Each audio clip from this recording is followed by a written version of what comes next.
Hey, I'm Stephanie. Let's talk about the 6 beliefs that are keeping you stuck in quitting drinking. Number 1, you probably don't even think you have that big of a problem. This will keep you definitely stuck if you keep thinking, man, I should quit, but then you think, oh, I don't really have that big of a problem. Maybe you aren't drinking in the morning and that's convinced you that you don't have a drinking problem. So that could be one reason that's keeping you stuck. Number 2, you're afraid of change. This is so common.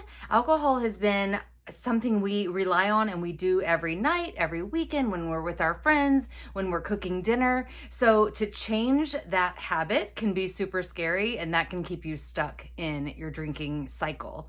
Number 3, you think that you are the only one. I remember thinking I was a monster. I was the only mom drinking this way and stuck in this crazy wine hangover cycle, and I felt really alone, and I didn't think that I would be in good company if I quit. For sure, I thought I was just the only one feeling this way, and I had to figure it out all by myself. So that can keep you stuck for a long time.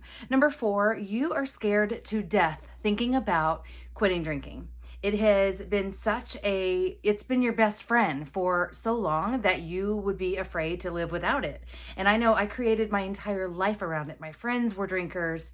Everything I did, everywhere I went, I was drinking. So to change that was very, very scary.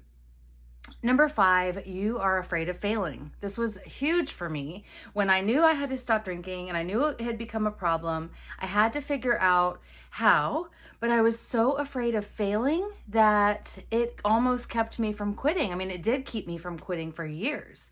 I thought if I fail like my mom, because I had a lot riding on this. I had seen my mom, who was an alcoholic, try to get sober over and over again. She relapsed many, many times, and then she eventually died when she was 54 from cirrhosis of the liver. So I felt like if I quit and then failed, I would die. So for me, it was like life or death. I just could not fail. So the fear was paralyzing.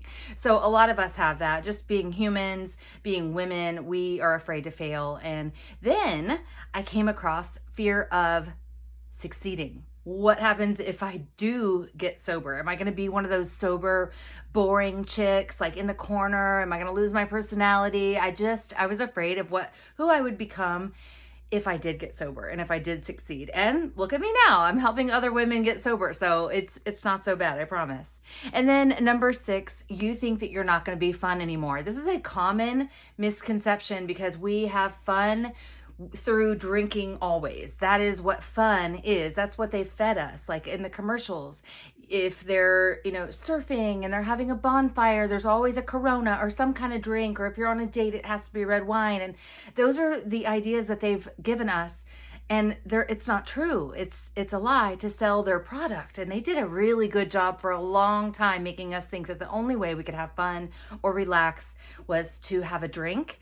And that can be a weird little roadblock or stumbling block that you are going to come across. But then you're going to realize how much more fun and how much more enlightened and how worth all of this is. So those are the 6 beliefs that might be keeping you stuck in your drinking cycle.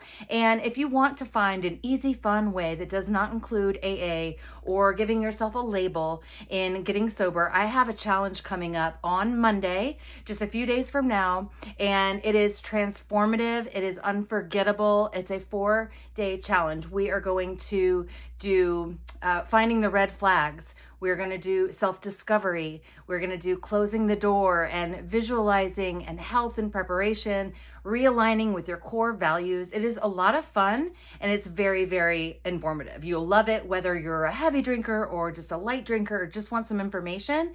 This challenge is for you. It's called Break Up with Booze, and it will be recorded. Every night is live for 4 nights for an hour.